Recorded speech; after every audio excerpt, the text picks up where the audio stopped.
Mais là où nous ne sommes pas d'accord du tout, et c'est bien le problème avec ce programme, c'est que soient soumis à des enfants de 3 ans des messages idéologiques. Et ces messages idéologiques proviennent très clairement des standards d'éducation à la sexualité pour les pays d'Europe de l'Organisation mondiale de la santé.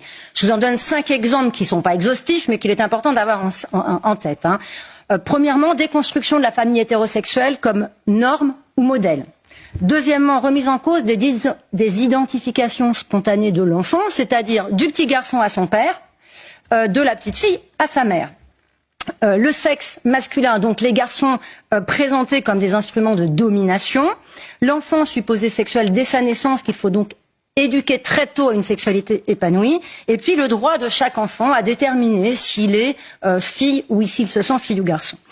Je vais être très claire également sur un autre point, c'est que chaque adulte, vous, moi, on peut être d'accord avec ces idéaux de société. Ça nous regarde, nous sommes des adultes responsables, à peu près instruits, capables de penser par nous-mêmes. Ce qui est en jeu ici, c'est l'impact de ces discours sur des enfants de 3 ans, 4 ans, 5 ans jusqu'à 11 ans, puis sur des adolescents en phase pubertaire, c'est-à-dire avec un questionnement sur leur identité, voire vivant une angoisse de sexuation pubertaire. Ces messages ne sont pas neutres. Ils vont impacter le développement à la fois affectif et cognitif de l'enfant et ils vont venir à l'encontre de ses besoins